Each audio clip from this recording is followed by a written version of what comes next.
Bonjour Alain Richard d'Archipel. Aujourd'hui, je vais vous expliquer comment le loup a accéléré notre évolution. Pour vous parler du loup, je vous accueille au chenil des chiens de traîneau du Bois Richard, qui fait de la médiation animale avec des enfants en situation de handicap ou en suivi thérapeutique. Bref, revenons-en à nos moutons, plutôt à notre loup.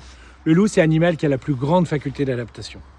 Aujourd'hui, on en trouve encore à plus 50 degrés, le loup d'Abyssinie, ou à moins 50 degrés avec le loup arctique.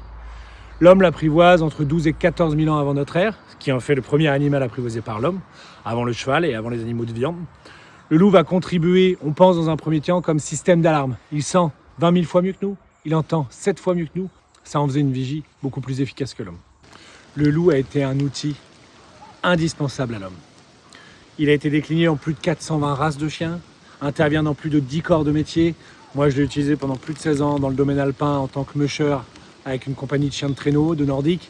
Mais on va le retrouver en chien guide d'aveugle. À l'armée, on va l'utiliser en chien anti-mine, en chien de dépistage, en chien d'attaque. Pendant la Première Guerre mondiale, on l'utilisait pour tirer les fils de téléphone.